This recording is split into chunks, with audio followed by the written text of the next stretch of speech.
Ang kwentong ito ay hango sa totoong buhay. Karanasan ito ni Buyong.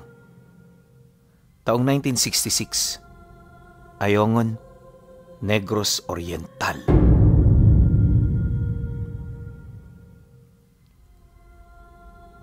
Dalawang dekada ang lumipas bago sumapit ang taong ito. Isinilang si Buyong sa isang karatig baryo, di kalayuan sa bayan ng Ayongon. Payak ang naging pamumuhay doon ng kanyang pamilya at noong mga panahong yun, hindi pa gaanong maunlad ang lugar.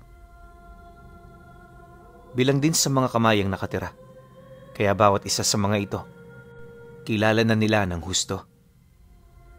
Kagaya rin ng marami, lumaki siya sa pamilya ng mga ordinaryong tao. Literal na mangmang sa lihim na karunungan hanggang sa dumating ang isang araw na binago ng tadhana ang kanyang buhay. Ayon kay Buyong, gabi noon ng Biyernes nang maisipan niyang mamundok kasama ang kanyang kapatid. Ibon at mga baboy ramo ang kanilang pakay, kaya nagdesisyon silang tumungo doon ng 10 oras. Alam niya kasi, di hamak na mas madaling makapangaso kapag gabi. Bukod sa nagpapahinga ang mga hayop, madali mo ring matutunto ng kanilang pugad sa pamamagitan lamang ng mga naiwan nitong bakas sa lupa. Sa ganoong paraan, mahuhuli mo sila nang hindi na kailangan pang maghintay na madakip sila ng mga patibong. Dagdag pa ni Buyong, minana niya ang ganoong trabaho sa kanyang ama, kaya kampante ang mga magulang niya na pahintulutan siya kapag meron siyang mga ganoong uri ng lakad. Ang kaso lang, lingid sa kanyang kaalaman na sa mismo ring gabing yan, mababago ang buhay niya.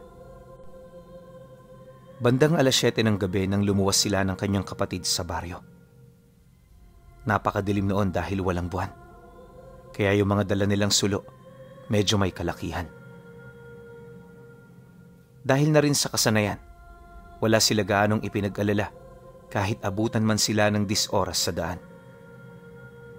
Mas iniisip pa nga nila noon ang kanilang mga makukuha kaysa takutin ang kanilang mga sarili.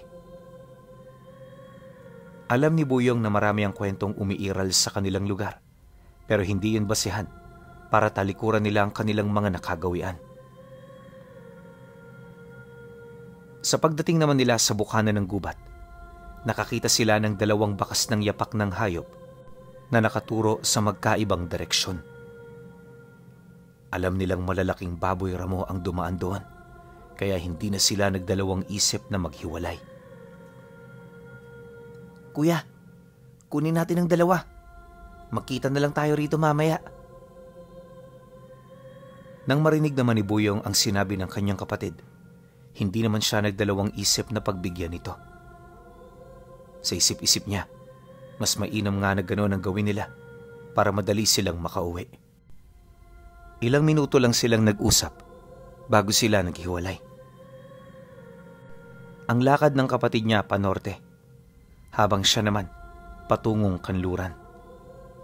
Kahit wala silang ideya sa kanilang mga makikita, lakas loob nilang tinahak ang daan hanggang sa magkalayo na sila sa bawat isa.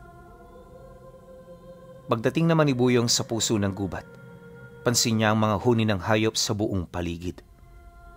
Napakababa rin noon ang ulap, kaya kahit gaano kalakas ang siga ng kanyang sulo, tila bang limitado lang ang distansyang naaabot ng liwanag nito.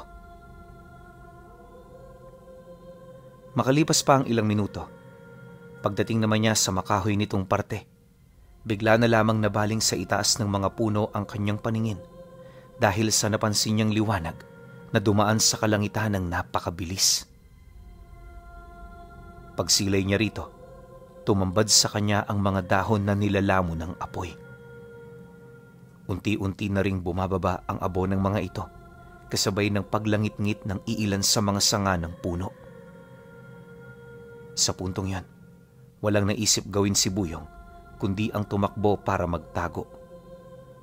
Ang kaso lang, nung papalabas na siya sa lugar na yan, may nakita siyang isang malaking uka sa kanyang harapan na binabalot ng apoy at mga batong nagbabaga. Nabuwaldi ng mga puno papaikot dito, tapos nagkalat sa paligid ang malalaking tipak ng bato.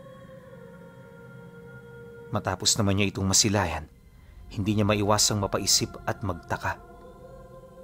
Nasisiguro niya kasing bulalakaw ang kanyang nakita, pero bakit wala siyang narinig na dagundong at tunog ng pagbagsak nito? Siyempre, galing kalangitan ng bagay na yon, kaya nagdadala ito ng malakas na puwersa. Inaasahan din niyang magpapakawala ito ng malakas na pagsabog buhat sa bilis at biglaan itong pagtigil. Kahit sino alam ang bagay na yon, kaya nung nakita niya ito, hindi niya maiwasang lumapit para matingnan kung ano ang nilalaman ng uka. Ayon kay Buyong, habang naglalakad siya papalapit sa lugar na kinalagpakan nito, halos mabalot ang katawan niya ng makapal na alikabok. Hindi rin niya kailangan pa ng liwanag ng sulo dahil sa apoy na nagmumula sa mga sanga ng puno. Maya-maya pa, nang marating na niya ang bunganga ng uka, tumambad sa kanya ang bato ng bulalakaw. Kulay pula ang bagay na yan, at sa estado nito, parang malayo ang nilakbay nito bago makarating sa mundo. Unang naisip ni Buyong habang pinagmamasdan ng bato, walang iba kundi ang purong ginto na maaaring nilalaman nito sa loob. Alam niyo kasi, may alamat sa kanila noon ukol sa mga bulalakaw. Naniniwala ang mga matatanda, suswertihin ang mga makakakita nito dahil sa kilok-kilong ginto na dala nito. Naniniwala rin silang galing sa ikatlong langit ang mga ganoong uri ng bagay, kaya napakaswerte ng taong makakakita rito. Ang mga ganoong paniniwala, ang mas nag-udyok kay Buyong na yon ay kunin. Para naman hindi malapnos ang kanyang balat, humanap siya ng mapagkukunan ng tubig sa lugar. Nataon naman noong may malapit na bukal, kaya madali siyang nakapagsalok gamit ang baon ng nyug. Mano-mano at matyaga niya itong ginawa hanggang sa tuluyan na nga niyang mapalamig ang bato. Pagkakuha niya rito, agad naman niya yung inilagay sa kanyang bulsa. Gakamao lang kasi ang laki nito, kaya hindi yun naging mahirap para mabitbit. Matapos nun, hindi na niya hinanap pa ang hayop na kanyang tinutunton. Sa halip ang ginawa niya, bumalik na sa lugar na napag-usapan nila ng kapatid niya. Pagdating niya roon, napagtanto naman niyang wala pa ito, kaya naghintay muna siya ng ilang minuto. Habang nakaupo sa lilim ng puno, hindi niya maiwasang tingnan muli ang nakuha niyang bato. Ayon kay Buyong, parang sa korales ang panlabas nitong wangis dahil sa mga kristal at mga butas doong nakapalibot. Wala rin siyang nakitang espesyal sa bato, maliban sa kulay pula nitong kulay. Dagdag pa ni Buyong na sa sobrang gaan nito, halos pakiramdam niya wala siyang nahahawakan. Ilang araw pagkatapos ng insidente, walang nakaalam sa kanyang mga nasaksihan. Ultimo ang kanyang kapatid, mariing pinabulaanan ang mga bagay na kanyang nakita noong gabing yon. Sa pagkakatanda kasi nito, wala namang matinding liwanag na dumaan noon sa langit. Paulit-ulit din itong inilahad. Tahimik ang gubat, kaya maaaring tinamad lang siya noon, kaya siya nakaisip ng ganoong pakulo. Matapos naman itong marinig ni Buyong, hindi na niya ipinilit ang kanyang nasaksihan. Para hindi din niya mawala o mailagay sa kung saan ang bato, hinati niya ito sa 4 na bahagi. 3 piraso ang inilagay niya sa habak na ibinigay ng tatay niya, habang ang pinakagitna naman ito, ginawa niyang tampok sa kwintas niyang gawa sa lubid. Bagaman wala siyang alam ukol dito, naniniwala siyang magdadala ito sa kanya ng matinding swerte. Ayon pa kay Buyong, tumagal ng halos 5 taon na itinuri niyang isang pangkaraniwang bagay ang batong nakita niya sa gubat. Dahil sa dami ng kanyang trabaho, hindi niya na ito gaanong napagtuunan ng pansin, hanggang sa tuluyan niya na itong nakalimutan. Ngunit kahit wala na siyang ideya sa mga bato, Nanatili pa rin itong nakadikit sa katawan niya dahil sa nakalagay yon sa kwintas at habak na hindi niya hinuhubad. 5 taon ang lumipas matapos ang pangyayari. Naging isa siyang manggagawa sa pabrika ng asukal. Malayo na yun sa kanilang lugar, kaya para maiparamdam sa kanyang mga magulang na hindi niya yun nakakalimutan, palagi siyang nagpapadala ng pera. Pera panggastos sa pang-araw-araw, gayon din sa mga kapatid niyang nag-aaral. Ayos lang din sa kanya na walang matira. Ang importante, masaya ang mga ito. Alam niyo kasi, si Buyong ang klase ng tao na mas inuuna ang mararamdaman ng kanyang pamilya kaysa sa kanya. Yun din ang dahilan niya kung bakit hindi pa siya nag-aasawa. Hanggat maaari, gusto niyang itulong sa mga ito ang lahat ng kanyang kinikita para kapag dumating ang puntong pumanaw na ang kanilang mga magulang, wala siyang papasaning pagsisisi. Ayaw din niyang maramdamang nagpapabaya siya dahil alam niya kung gaano ito kasakit sa sandaling pumanaw na ang mahal niya sa buhay. Alam ko namang marami sa inyo dito ang nakakaranas ng ganon. Tipong noong buhay pa sila, wala ka pang kapasidad na tumulong. Pero nung nagkaroon ka na ng kakayahan, tsaka naman sila nawala. Dito na papasok ang napakaraming sana at mga pagsisising kahit iyakan mo pa ng paulit-ulit, wala ka nang magagawa. Ang mga ganoong pakiramdam ang pilit iniingatan ni Buyong, kaya patuloy siyang nagpapagal para maisalba ang kanyang sarili sa mga ganoong uri ng kapighatian. Ilang buwan ang lumipas bago sumapit ang Pasko. Medyo marami-rami na rin siyang nakilala sa paggawaan. Maglilimang buwan pa lang siya doon pero marami na sa mga katrabaho niya ang natutuwa sa kanya. Bukod kasi sa magaling siyang makisama, sumasabay din siya sa bisyo ng mga katrabaho niya. Inom, sigarilyo, pagdadamo, lahat yon nagawa na niya. Nung makalapit niya ang katrabaho niyang sikaryo, nagbago ang lahat ng pananaw niya sa buhay. Sa katagalan yon ang naging daan para mapalayo siya sa barkada. Meron kasi siyang nakitang espesyal noon kay Karyo na wala sa mga dati niyang kaibigan. Bagaman hindi siya sigurado, ramdam niyang bukod tangi ito. Dumaan pa ang ilang buwan, nalaman na lamang niya na isa pala itong antingero. Nabanggit din ito sa kanyang iilan sa mga rason kung bakit ito nagtrabaho sa paggawaan ng asukal. Ayon kay Karyo, hindi pera ang habol niya sa lugar, bagkus ang mga aswang na naninirahan at namumugaran sa paggawaan tuwing sumasapit ang gabi. Maraming tao na ang nabiktima ng mga ito. At sa loob din mismo ng pabrika, may mangilan-ngilan na siyang labing natagpuan. Nabanggit din ito na merong iilan sa kanyang mga kasama ang may dugo ng mga nilalang. Yung iba mga dati niya pang barkada at yung iba naman mga bagong yanggaw ng lahi nito. Dagdag pa ni Karyo na ipapasa ng lahi ang pagiging aswang nila sa pamamagitan ng laway. Hindi na rin ito nangangailangan ng bertud o hayop ng yanggaw sa kadahilan ng wala naman silang tinatangang ganun. Mariin ding inilahad ng kaibigan niya na kahit magkalapit ito sa dugo ng mga aswang, malaki ang pinagkaiba nila. Di hamak na mas makapangyarihan ang mga nilalang na kanilang kinakaharap pagdating sa lakas at espiritual na depensa. Paglalarawan pa ni Karyo sa mga ito na sa oras na yon ay nagpalit anyo, sapilitan silang mawawala ng kakayahang makasilay. Subalit, hindi yun magsisilbi nilang kahinaan dahil ang kapalit naman ito, magkakaroon sila ng napakatalas na pandama pagdating sa pakiramdam at pakikinig. Tipong kahit huminga ka ng napakahina, maririnig at maririnig pa rin nila ito.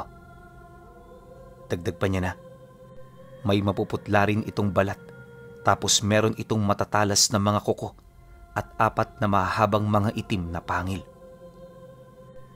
Kapag bagong yanggaw din ng isang tao, gabi-gabi itong maghahanap ng kanyang biktima.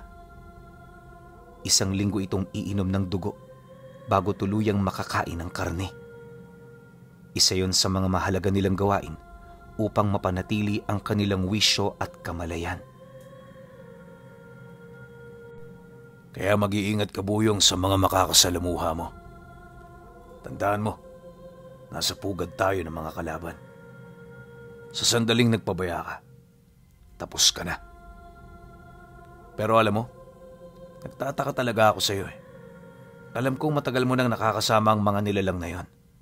Pero bakit hanggang ngayon, ikaw lang ang hindi nila nayayanggaw? Sabihin mo nga, may sikreto ka bang hindi ko nalalaman? Pagtalahad naman ni Karyo, nabaling ang paningin nito sa kanyang kwintas. Sa puntong yon, bigla namang nanlaki ang mga mata nito na parabang hindi yun makapaniwala sa mga bagay na kanyang nakita. Walang sabi-sabi, agad naman itong hinawakan ng tampok ng kwintas niya, ngunit sa hindi malamang dahilan, hindi ito sumasayad sa kanyang palad. Dahil dito, nagsimulang maglahad si Karyo ng mga bagay-bagay na hindi naman gaanong nauunawaan ni Buyong. Pagtanong naman ito sa kanya kung saan niya nakuha ang bagay na yon, muling sumariwa sa kanyang alaala ang lahat ng mga karanasan niya ilang taon na ang dumaan. Dahil dito, sa kauna-unahang pagkakataon, naramdaman niya ang habak na matagal na niyang hindi napapansin sa kanyang katawan. Ayon kay Buyong, noong hindi pa nila napag-uusapan ng tungkol dito, hindi niya talaga yon napapansin. Kapag naliligo siya, wala siyang nakakapangganong bagay sa katawan niya. Ultimo yung kwintas niya, hindi yun nararamdaman ng kanyang sariling mga kamay. Matapos namang manumbalik ang kanyang mga alaala, tumambad sa kanya ang tampok ng kwintas na pinamamahaya na ng berdeng lumot. Sa sobrang tagal na hindi niya yun nalilinisan, hindi na niya halos makita pa ang mga pulang kulay ng bato.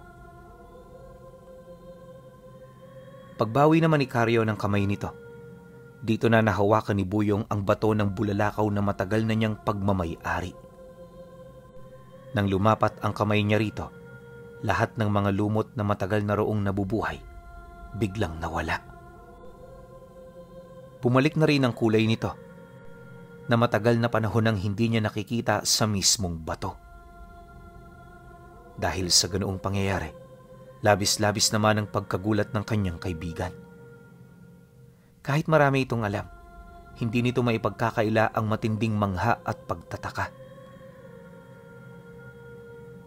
Matapos naman niya itong makita, nagdesisyon siyang hubarin ng kwintas habang ibinabahagi rito ang kanyang karanasan kung papaano niya yon nakuha.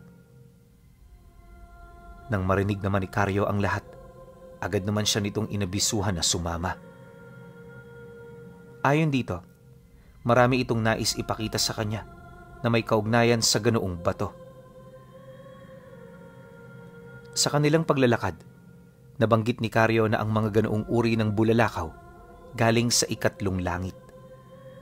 Dimensyon na pinaninirahan ng mga Diyos at ang tahanan ng lahat ng mutya sa mundo. Dagdag pa nito, 1 beses sa 1,000 taon, nagpapakawala ng bulalakaw ang bathala para ipagamit sa tao. Ang bulalakaw na pinakawalan nito, sinasabing may kapangyarihang kayang pumatay sa mga arkanghel. Sa sobrang lakas din ng bato, kinakailangan pa itong hatiin ng mga dibino upang magamit. Ang mga tao ring hindi karapat-dapat, walang kapasidad na yon ay mahawakan. Masasabi ring mapalad ka na kung nakikita mo ito ng sarili mong mga mata. Nang marinig naman ni Buyong ang sinabi ng kaibigan niya, halos hindi naman siya makasagot. Lahat kasi ng nabanggit nito, pawang nagawa na niya gamit ang bato. Sa halip din na ilahad dito ang tungkol sa pagtanga niya ng lahat ng peraso nito, nagdesisyon siyang isikreto muna ang ganoong bagay, lalo pat hindi pa naman nila nakukumpirma kung yun ba ang bulalakaw na kinukwento nito sa kanya. Maya-maya pa, pagdating nila sa bahay nito, Pumungad sa kanya ang mga kandilang nakasindi sa loob ng silid na walang bintana. May malaking altar din sa lugar at iilang mga aparador na punong-puno ng libro at garapon na may langis. Habang iniikot siya roon ni Carlo, nabanggit nito sa kanya ang tungkol sa pagiging mananaliksik nito magmula noong siya ay bata pa lang. Karamihan din sa mga alamat at karunungan ay nagawa niyang mapag-aralan hanggang sa nakakita siya ng talaan ukol sa bulalakaw na nagmula sa ikatlong langit. Nakuha nito ang atensyon niya, kaya magmula noon maigi na ang ginawa niyang pagbabantay. Malakas kasi ang kutob ni Carlo, tapos na ang 1,000 taon at sa anumang buwan pwede yung lumapag. Subalit, nalipasan na lamang ng mga taon ang kanyang paghihintay. Walang nangyari. Kalaunan, nang marinig niya ang tungkol sa mga aswang na namumugaran sa pabrika, nagdesisyon siyang ituon na muna dito ang atensyon niya.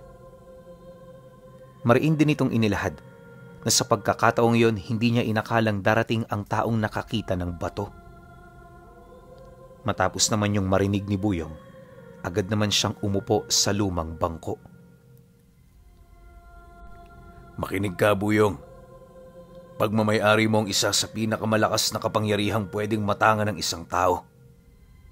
Pag-aralan mo ito at gamitin mo sa mabuti. Huwag kang mag-alala. Gagabayan kita. Ibabahagi ko sa iyo ang lahat ng nalalaman ko. Matapos naman itong makapagwika, dito na yun kumuha ng libro kung saan napapaloob ang kasaysayan bago pa man magkaroon ng tao.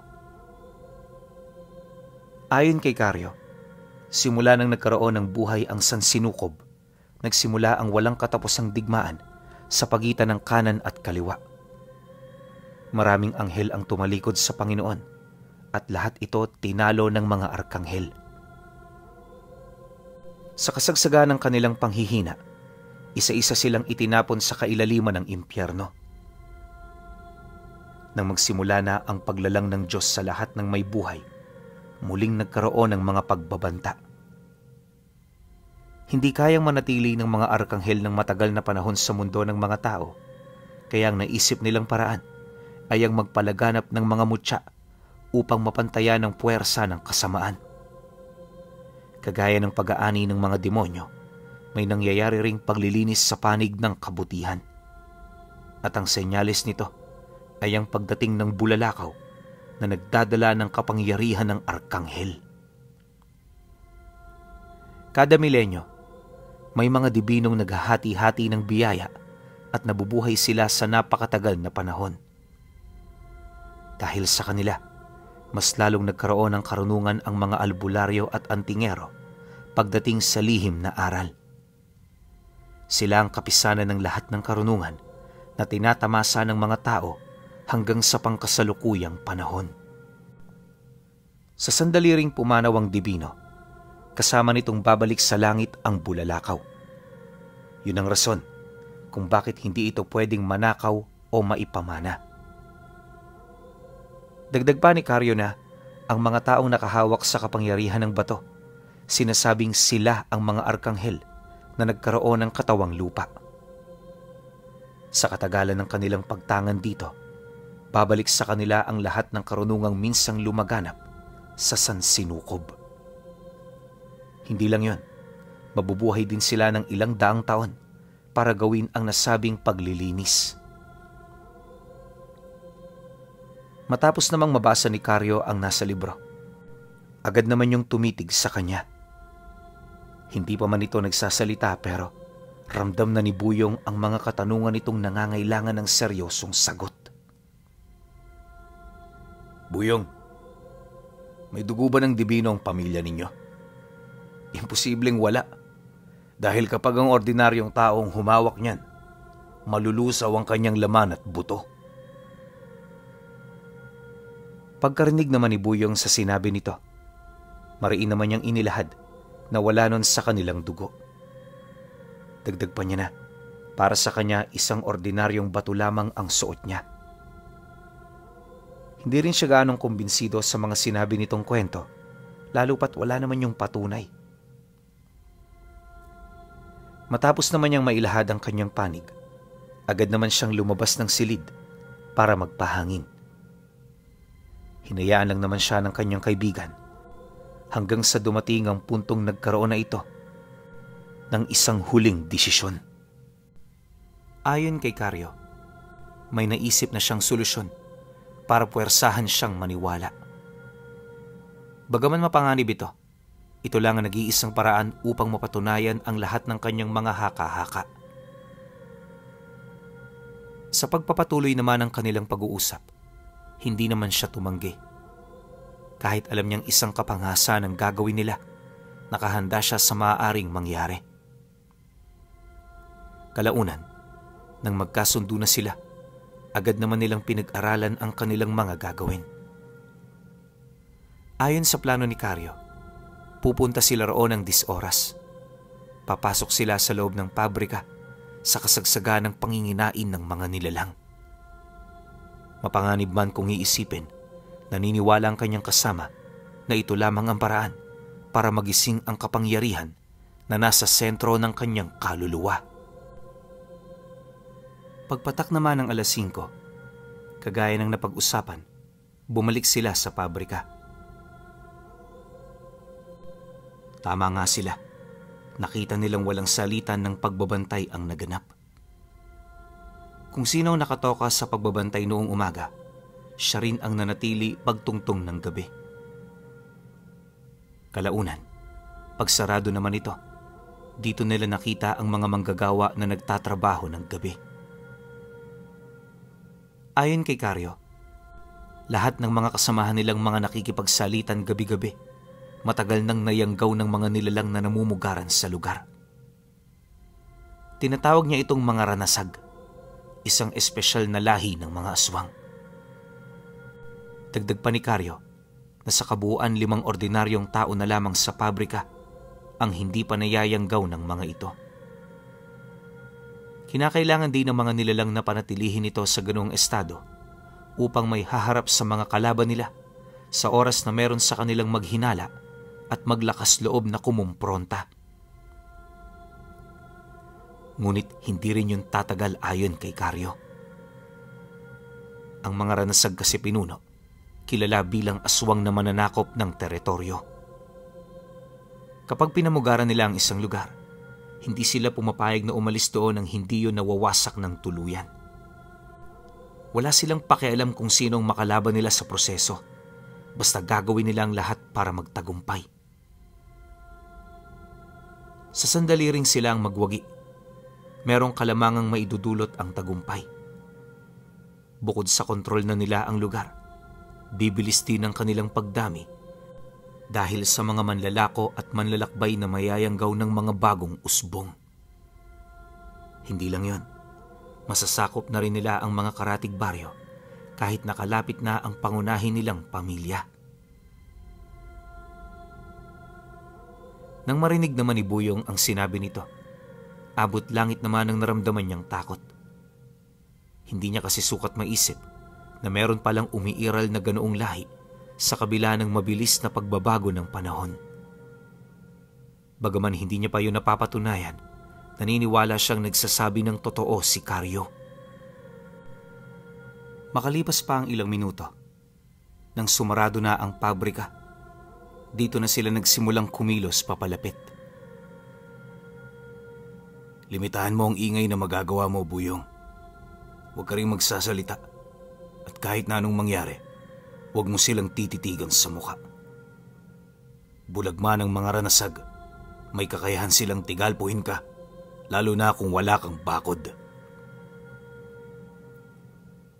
Dahil sa sinabi ni Karyo, agad naman siyang tumungo sa likod nito. Hindi siya pumayag na siyang mauna, lalo pat wala siyang kaide-ideya sa mga madadatnan nila. Maya-maya pa, nang makalapit na sila sa dingding ng pabrika, dito niya napansin ang mga puting bagay na parang goma na nakadikit sa mga pader. Halos mapuno nito ang buong paligid, kaya hindi niya maiwasang magulat. Habang binabagtas din nila ang daan, panay naman ang pagtanong niya sa kanyang sarili ukol sa mga puting bagay na kanilang nasilayan. Sa tinagal-tagal niya na kasing nagtatrabaho sa pabrika, ni minsan hindi niya pa yun nakita.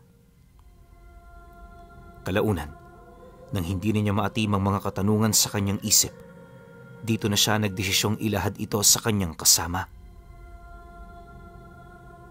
Nang marinig naman ito ni Karyo, agad naman itong inilahad na yon ang marka ng mga ranasag sa lugar na ginawa nilang pugad.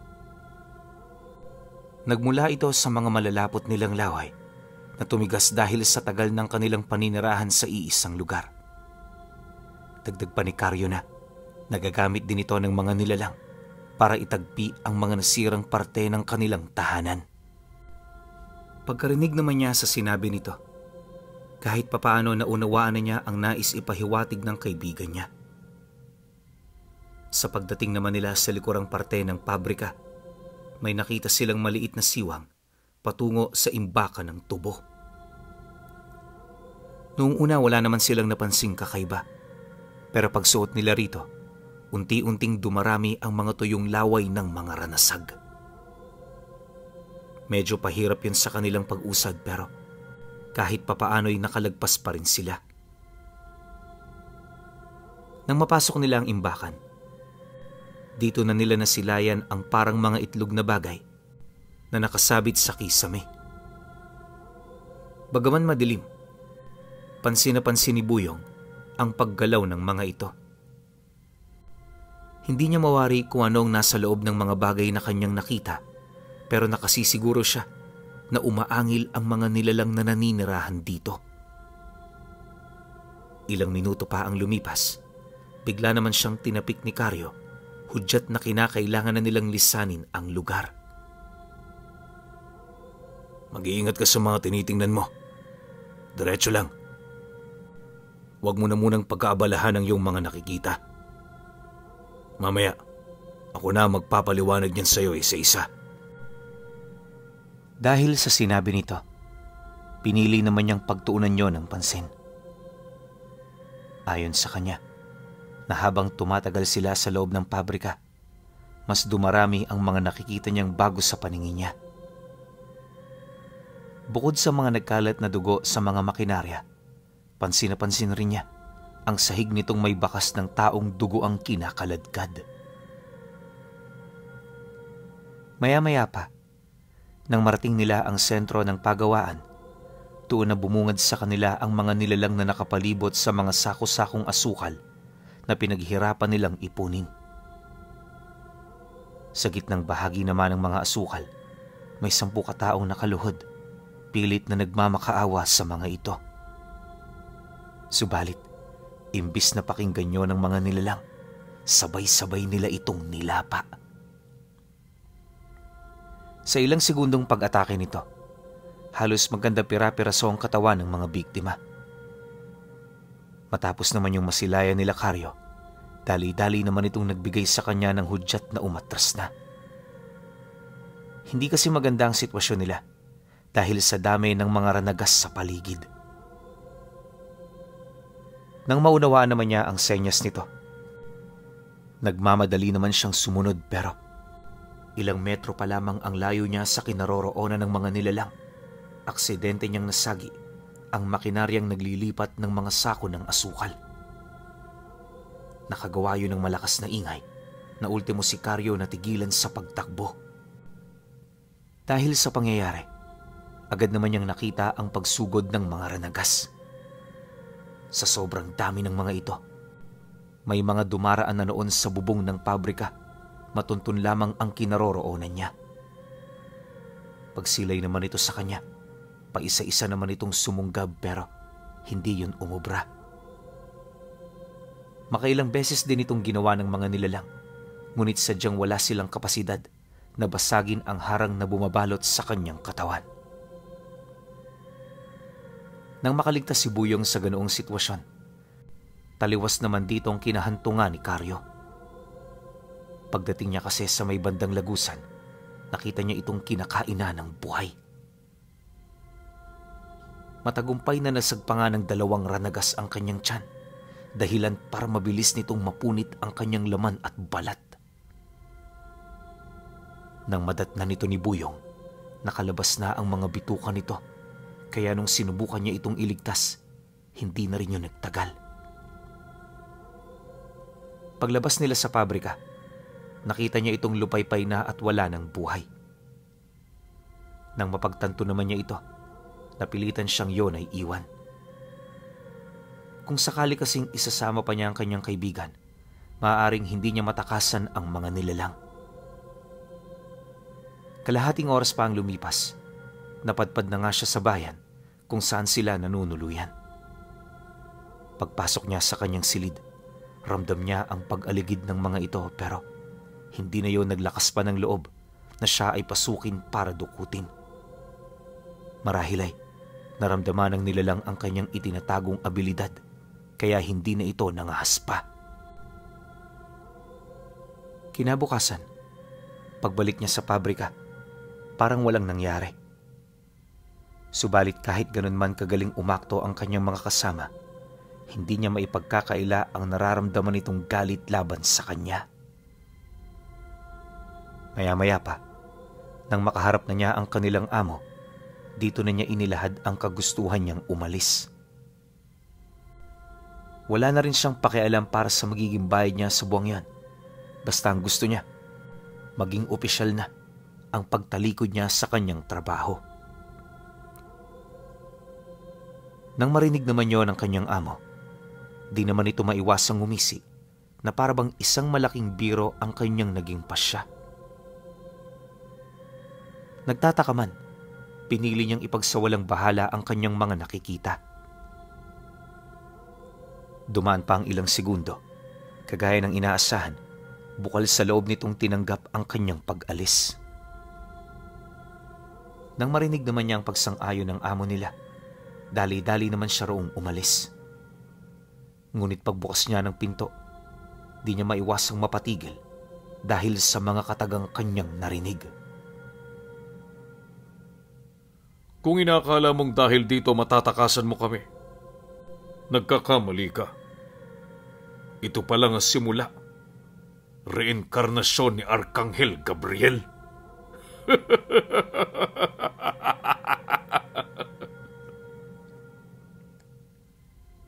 Kasabay ng pag-uwi ka ng nilalang, ay ang dali-dali naman niyang pagtalikod. Sa mga sandaling yon, wala pang kaide-ideya si Buyong ukol sa mga katagang kanyang narinig. Bukod kasi sa hindi siya relihiyosong tao, wala rin siyang kaide-ideya sa mga arkanghel o mga nilalang na nakatira sa langit. Nang makalabas naman siya ng pabrika, agad niyang iniligpit ang kanyang gamit, sabay sakay patungong Negros. Hindi na niya ninais pang magtagal sa lugar dahil na rin sa tindi ng mga nangyaring pinagdaanan niya noong mga nagdaang araw. Pagbalik naman niya sa kanila, masaya siyang sinalubong ng kanyang pamilya. Ikinatuwa naman yun ni Buyong, lalo pat kahit matagal silang hindi nagkita-kita, hindi pa rin nagbago ang mga ito sa kanya. Bago rin siya makapasok ng bahay, nakita niya ang resulta na dulot ng mga naipadala niyang pera. Ilang buwan pa ang lumipas, naging tahimik naman ang buhay niya sa lugar. Masalimuot man ang pinagdaanan sa dati niyang trabaho, kahit papano'y unti-unti naman itong napaghilom ng panahon. Inakala rin niyang magtutuloy-tuloy na yon pero hindi nagtagal nakilala niya ang matandang kaibigan ng kanyang ama. Ayon kay Buyong, noong hindi pa sila nakakapag-usap ng matanda, ramdam niyang pinagmamasdan na siya nito. Napansin din niyang naging madalas ang pagbisita nito sa kanila hanggang sa nagkausap na silang dalawa. Maayos naman kausap ang albularyo, kaya iniwasan niyang pakitaan ito ng pambabastos. Hanggat maaari, sinang-ayunan niya lang ang mga sinasabi nito upang wala silang maging pagtatalo. Ang kaso lang habang tumatagal, dito na niya unti-unting napapansin ang mga nalalaman nito sa tangan niyang bato. Nabanggit din ng matanda na kapag hindi niya nagising ang kapangyarihan nito, magdudulot yon ng matinding kamatayan sa kanilang lugar. Mariin din itong inilahad ang tungkol sa mga nakita nitong pangitain sa sandaling siya ay mabigo.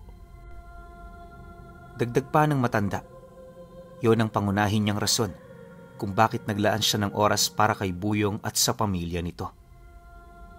Nangako rin yung tutulong kung yon ang nais niyang mangyari. Nang marinig naman niya ang sinabi ng albularyo, hindi siya nagdalawang isip na sumunod. Bukod sa kumbinsido na siya sa mga bagay na kanyang narinig, ayaw niya ring maulit ang nangyari. Dahil dito, sa halip na makipagtalo sa matanda, bukal sa loob niyang sumunod at nakinig sa mga nais nitong ipagawa. Humingi rin siya roon ng tulong ukol sa kung papaano niya magigising ang kapangyarihan ng bulalakaw. Dahil sa kanyang inilahad, lubos naman itong ikinatuwa ng matanda at noon ding mismong araw na yon, nagdesisyon silang bumisita sa pamamahay nito.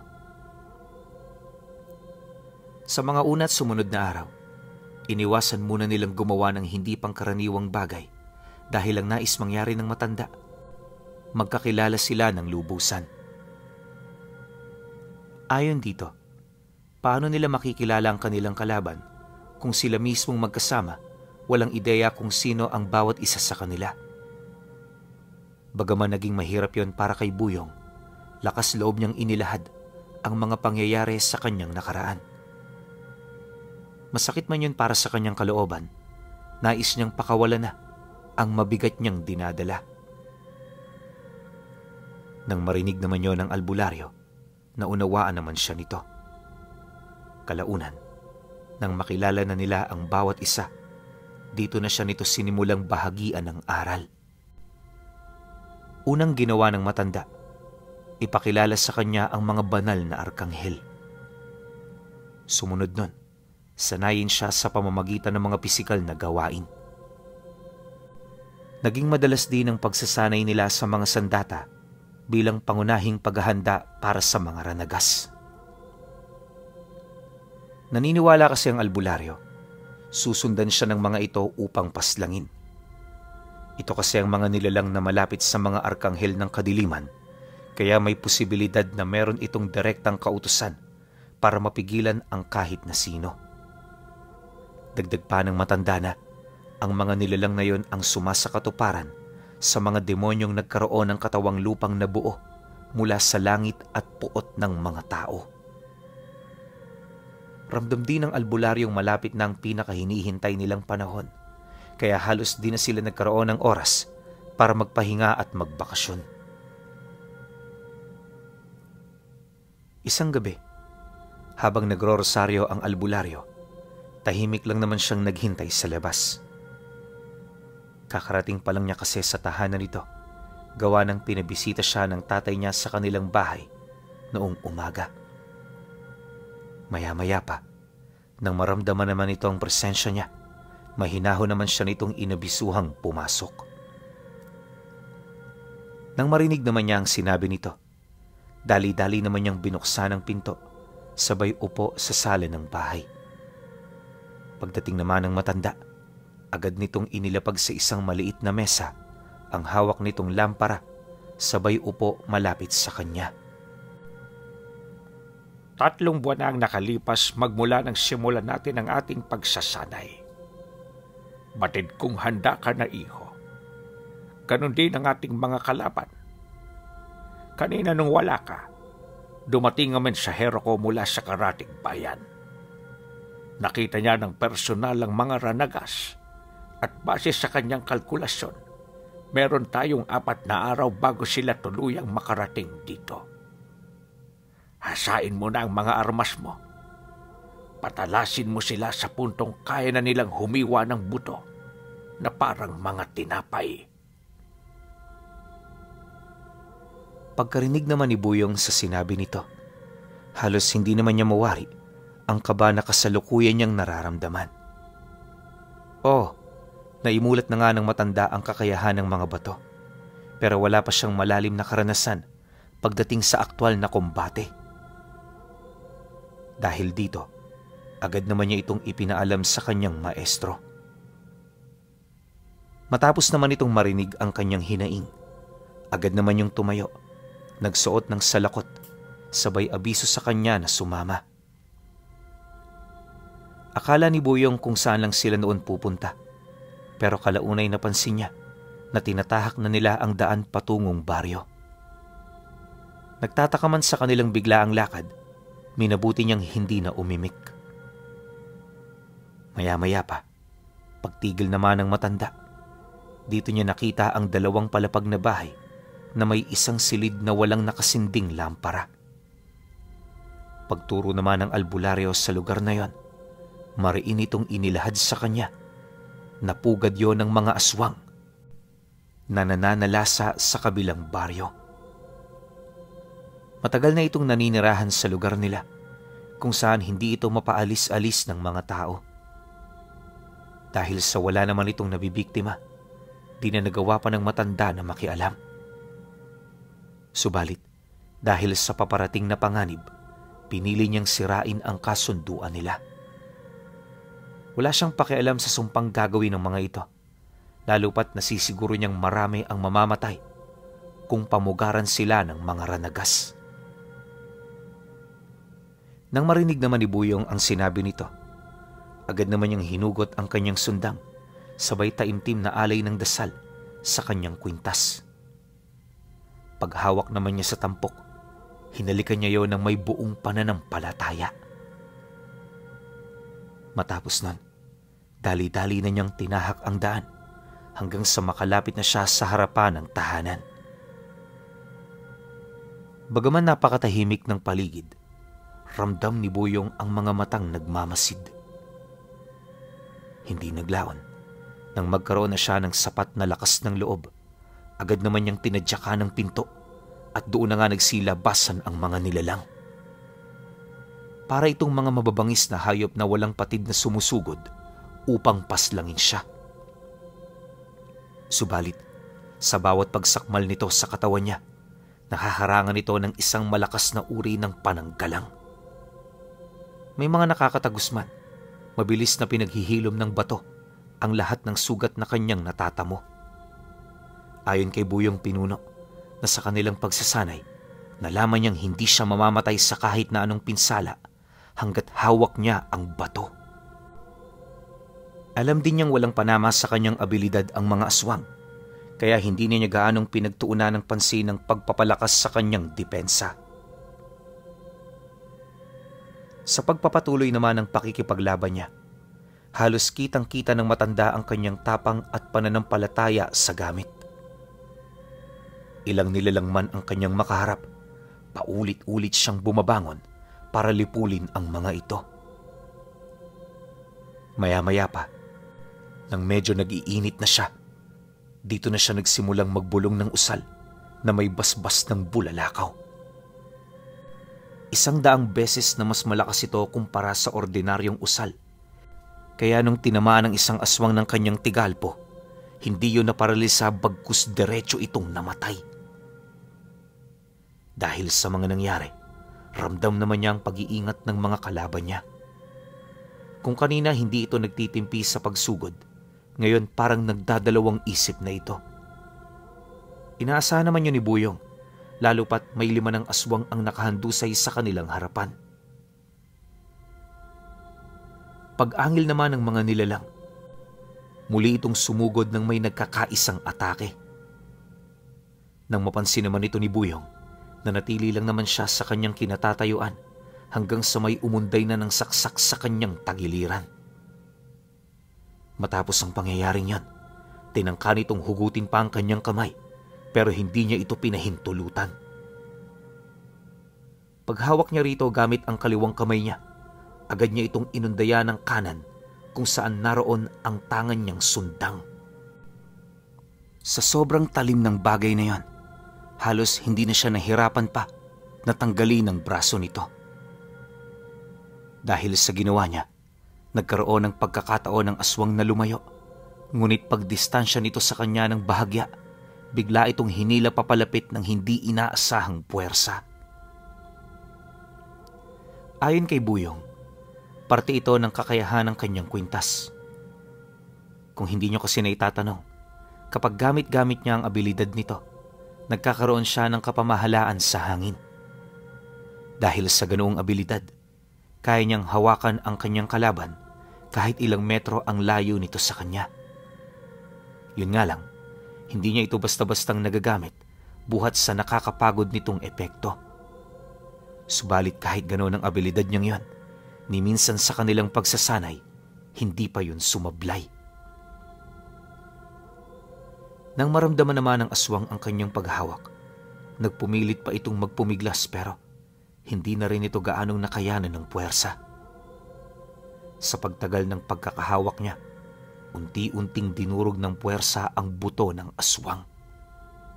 Dahil dito, nagsimula na yung sumuka ng dugo hanggang sa umunat na ito at namuti ang mga mata. Habang nangyayari naman yun sa nilalang, patuloy pa rin siyang nakikipaglaban sa iba pa nitong mga kasama.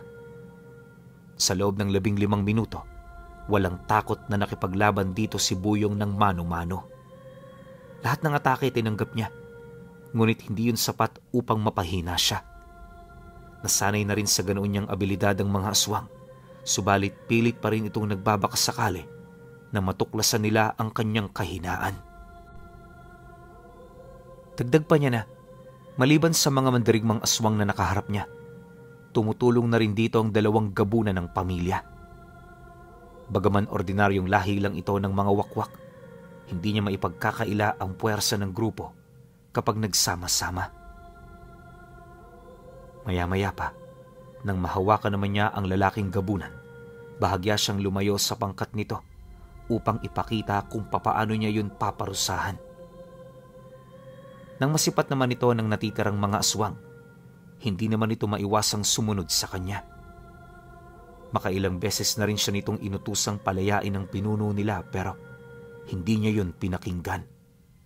Sa halip pinag-iinsulto niya pa ang mga ito, na kesyo hindi yun umabot sa kanyang inaasahan, ubod yun ng hina at wala itong silbi kung ikukumpara sa ibang lahi.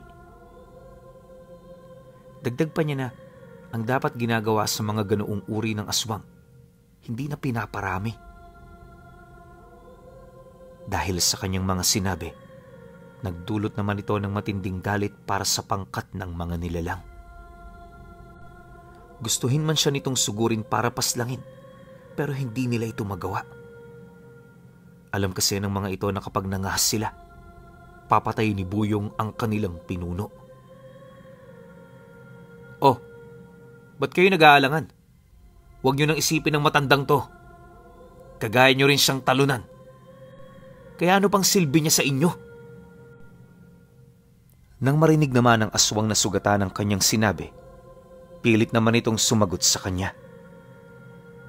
Ayon dito, halang lang ang kanilang kaluluwa pero hindi sila katulad ni Buyong na walang puso. Dagdag pa nito na matapang at makapangyarihan ang kanilang pinuno, ngunit hindi lang talaga yun sumapat sa abilidad ng kanilang kaharap. Gayunpaman, hindi yun nangangahulugan na tuluyan na silang sumuko. Buong galit din na inilahad ng nilalang. Tanging kamatayan lang ang tatanggapin kung sakali mang matalo sila. Nang marinig naman ni Buyong ang sinabi nito, agad naman niyang binasag ang bungo ng gabunan na hawak niya. Pagtagos doon ng kanyang kamay na parang dumurog ng bunga ng saging, parang basura niya itong itinapon sa kanyang harapan. Matapos nun, siya na mismo ang naunang sumugod sa mga nilalang hanggang sa nalipol na niya ang mga ito. Hindi naglaon. Nang wala nang matira sa hanay ng mga kalaban niya, minabuti naman niyang lumabas para tawagin ang maestro niya. Pagsilay naman ito na umupo na siya sa labas ng pinto, dali-dali naman yung lumapit ng nakangiti. Maya-maya pa, nang makapasok na sila sa loob ng bahay, tumambad dito ang mga katawan ng aswang na kanyang napatay. Nang masipat naman yon ng matanda, agad naman yung umupo sa isang sulok habang nagmamasid sa kanya. Bago nila nilisan ng lugar, tinanong siya nito kung handa na ba siya. Nang marinig naman yun ni Buyong, tumango naman siya hudyat ng pagsang-ayon. Dahil sa kanyang sagot, hindi sila nag-alangan pang umuwi. Huwag kang magpakakampante, Buyong. Malayo sa mga nilalang na iyon ang kapangyarihan ng mga ranagas. Kapag minaliit mo sila, tsak na ikaw ang mamamatay. Bukas, kung hindi kakayanin ang kwintas mo, pahihintulutan na kitang gamitin ng 3 pang bato na nasa pangangalaga mo. Ito na ang tamang panahon.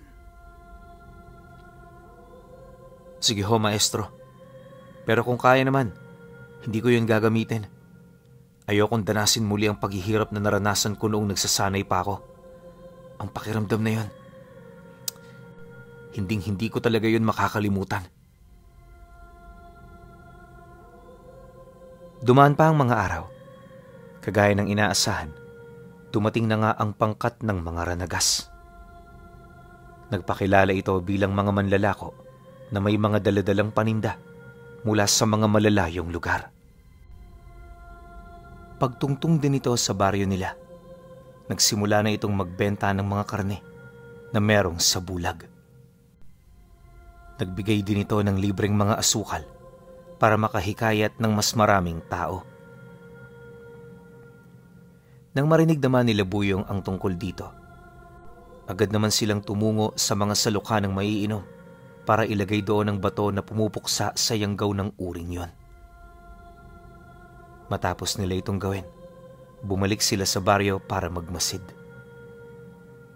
Hindi naging madali ang kanilang ginawa dahil halos lahat ng lugar na pinuntahan nila, merong tagapagmasid ang mga ito. Alam din nilang nakita na sila kung kaya't inaasahan nilang sa pagsapit ng gabi, magaganap ang pagsalakay ng grupo. Ilang oras pa ang lumipas, tumungtong na nga ang dapit hapon. Yung mga tao sa lugar nila, kahit walang ideya sa mga mangyayari, napansin niyang maaga pang nagsara. Marahil ay natunugan din ng mga ito ang sigalot na malapit ng sumiklab sa lugar. Maya-maya pa, pagtalikod ng araw sa kalupaan, nagsimula na ang malalakas na alulong ng aso. Walang patidang pag-atungal ng mga ito, na parabang ang lugar nila mismo napasok na ng mga nilalang. Hindi naglaon, pagtungtong ng 7:00 ng gabi, dito na sila nakaramdam ng parang rumaragas ang dagungdong sa lupa. Ilang minuto rin nila itong pinakinggan hanggang sa bigla na lamang itong tumahimik. Pagsilip naman nila sa labas, agad namang nanlaki ang kanyang mga mata matapos niyang makita ang mensahero ng maestro niya na halos maghabol hininga habang nagmamadaling lumalapit sa bahay nila. Maya-maya pa, pagsipat naman niya sa likod nito, tumambad sa kanya ang grupo ng mga ranagas. Mula sa malayo para itong mga aso kung titingnan. Ngunit habang papalapit, tila bang nagbabago na rin ang kanilang mga wangis. Nang mapagtanto naman niyang nasa humigit 30 ang mga nilalang na dumayo, nagmamadali naman siyang pumasok sa silid ng kanyang mga magulang para gisingin ang mga ito. Dahil sa kanyang walang sawang pagsisigaw, nagawa na rin niyang makuha ang atensyon ng mga magulang niyang nagpapahinga. Paglapit naman ito sa kanya, agad naman niya yung inutusan na manatili sa sala. Magbaon din sila ng mga gamit at maging handa anumang oras mula sa sandaling yon. Mariin din niyang inilahad, walang kasiguraduhan ang tagumpay nila, kaya hanggat hindi pa nagwawakas, iwasang umasa sa isang magandang resulta. Pagkalahad naman niya nito sa kanyang ama, dali-dali naman siyang pumanhik sa kinaroroonan ng maestro niya.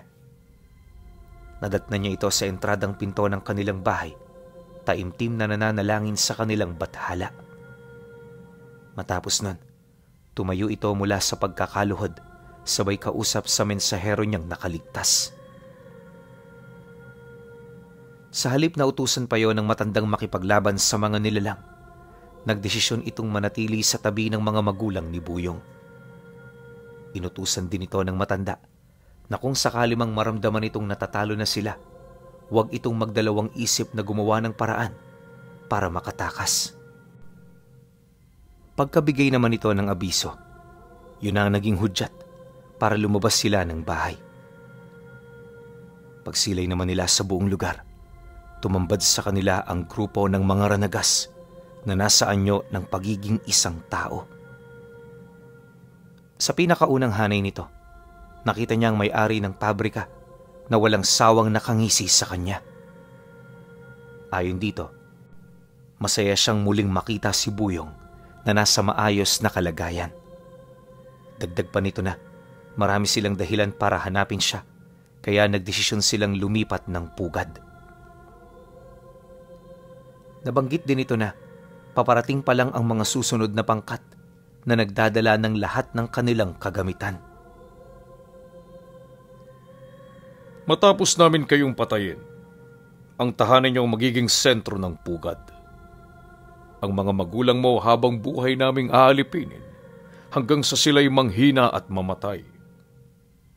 Ang mga kapatid mo naman, magtatrabaho ng buong oras. Wala silang magiging pahinga maliban sa gabi.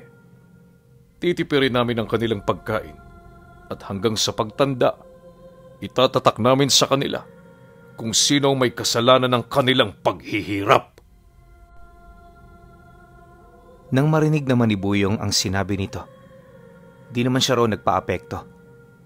Sa halip, itinu niya ang kanyang atensyon sa pagsilay sa mga kasama nitong naghihintay ng pagkakataon. Ni minsan hindi nila sinubukang magbaba ng depensa dahil alam nila kung anong mangyayari sa oras na yon ay kanilang gawin. Kalaunan, nang mapagtanto naman ng nilalang na wala siyang balak sumagot, agad naman yung nagpalit anyo. Makalipas pa ang ilang minuto, bigla yung umatungal ng napakalakas dahilan ng pagsugod ng mga kasamahan nito. Sa isang iglap, lumaganap ang mga sigaw sa buong lugar. Dehado man pagdating sa bilang, pilit nilang kinaharap ang mga nilalang. Ayon kay Buyong, na kung nataong wala siyang panangga sa katawan, baka hindi siya abutan ng 1 minuto sa labang yon. Maliban kasi sa napakaraming nilalang ang umaatake, bawat direksyon ding makita niya, merong sumusugod. Sa estado naman ng kanyang maestro, pilit itong pinapatumba ng nasa humigit 10 ranagas na walang takot na nakikipaglaban sa kanila. Dahil sa pangyayari, inakala talaga niyang matatalo na sila hanggang sa magdesisyon na siyang gamitin ang pinakamalakas na abilidad ng bulalakaw. At yun ay walang iba, kundi ang buuin nito at sambitin mula sa puso nito ang mga dasal. Dahil sa kanyang naisip na plano, di siya nag-alangang tawagin ng kanyang maestro.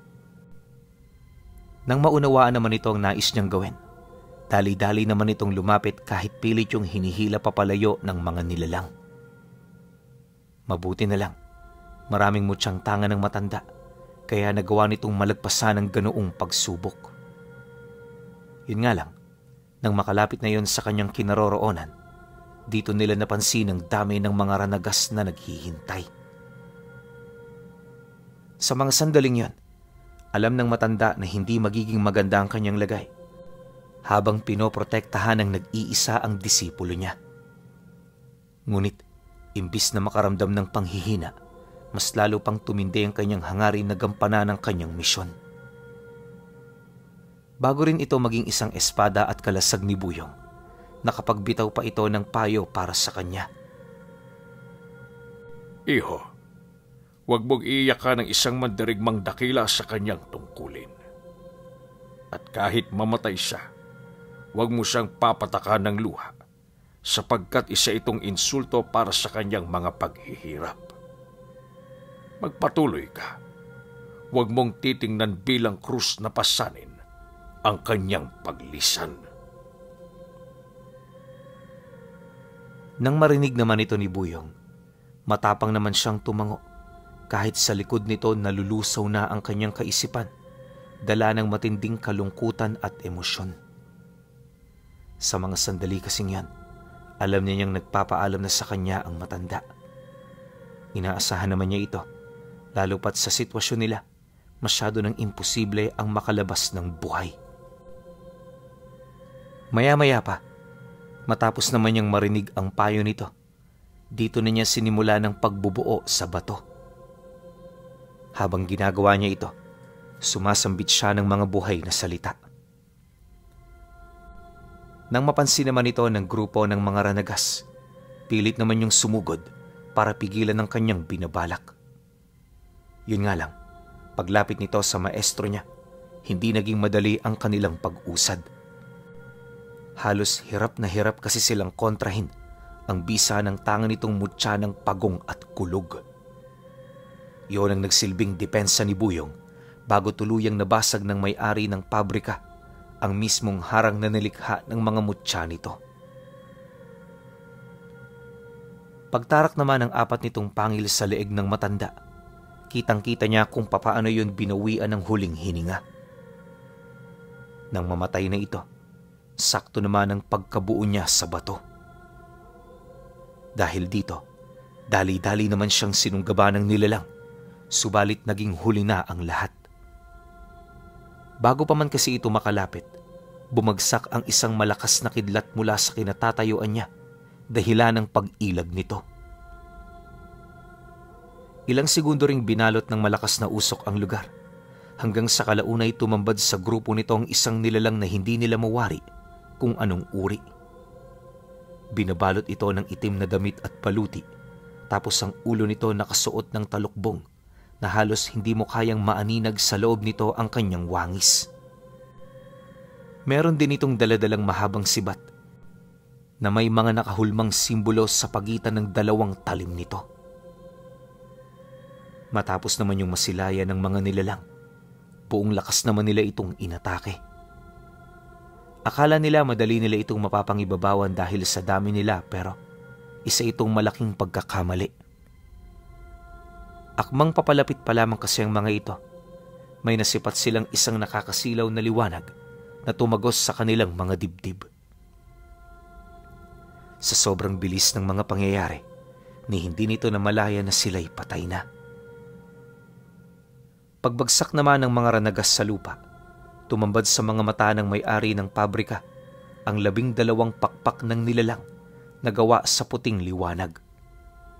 Ang dulo nito sobrang tulis na halos kayang humati ng bato kahit hindi pa yun lumalapat. Matapos naman nila itong masilayan, dito na nagsimulang sumugod ang nilalang. Paghugot nito ng sibat sa lupa, agad nitong inasinta ang pinuno ng grupo. Dahil sa bilis ng sibat nito, ultimong nilalang na namumuno, hindi na nagawa pang umilag. Magmula rin noong sumali yun sa labanan, literal na pagkatay ng biktima ang nangyari sa kanilang mga kalaban. Kahit kasi gaano pa man kalakas ang lahi ng mga ranagas, wala itong naging panama sa nakatalukbong na mandirigma. Ilang beses man nilang subukang bawiin ang kanilang lamang, natatalo pa rin sila. Dahil sa pangyayari, mabilis na naubos ang kanilang bilang.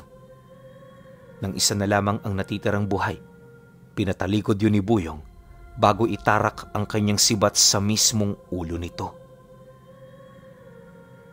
Matapos naman niyang lipulin ang naunang pangkat, hindi niya hinayaang lumipas ang gabing yan na hindi niya nauubos ang mga paparating pang kalaban. Dahil sa kakayahang gumawa ng lagusan ng tinawag niyang mandirigma, naging madali na lamang para sa kanya ang makapaglakbay. Sa loob ng ilang minuto, narating niya ang mga hangganan hanggang sa dito na nga niya nakita ang mga nilalang na umuusad kahit 10 oras na ng gabi. Dala ng matinding galit at pagmamadali, hindi na niya hinayaan pang makapaghanda ang mga ito. Basta paglapit niya, sinugod niya ang may pinakamaraming sakay na karo upang sama-sama yung lipulin. Matapos nun, tumawid siya sa susunod habang pinapatay ang mga bantay na naglalakas loob na pumigil sa kanya. 3 minuto pa ang dumaan, tuluyan na nga niyang nalipol ang mga nilalang. Nang mapagtanto naman ni Buyong na malapit na niyang maabot ang kanyang limitasyon, nagmamadali naman siyang bumalik sa kanila. Paglabas niya sa puno, sakto naman ang pagkawala ng tinawag niyang anyo. Sa isang iglap nanlambot ang kanyang katawan hanggang sa tuluyan na siyang nawala ng malay. Mag-iisang linggo rin siyang hindi nakakilos ng maayos dahil sa bawat paggalaw niya, para siyang sinisilaban ng apoy. Napakasakit din sa kanyang pakiramdam ng simoy ng hangin, kaya hanggat maaari iniiwasan niyang manatili sa parte ng kanyang silid kung saan naroroon ang bintana. Dahil din sa ganun niyang kalagayan, hindi na niya nasilayan pa ang maestro niya sa huli nitong hantungan. Masakit man yun para sa kanya pero nagpakatatag siya. Bawat gabi iniisip niya ang naging payo nito bago yun tuluyang mapaslang ng kalaban. Magmula rin noong nangyari ang insidente, ipinangako ni Buyong na lilipunin niya ang lahat ng nilalang na nasa panig ng kaliwa. Sa paglipas ng mga taon, nagpatuloy ang kanyang pakikipaglaban hanggang sa maubos na ang mga ito. Nang tumanda na rin siya at nagkaedad, lumayo siya sa mga lugar na malimit pagtirhan ng mga mayayamang tao. Ayaw niya kasi sa mga may ingay na lugar dahil sa epekto nito sa tinatangan niyang mutya ng bulalakaw mula sa ikatlong langit.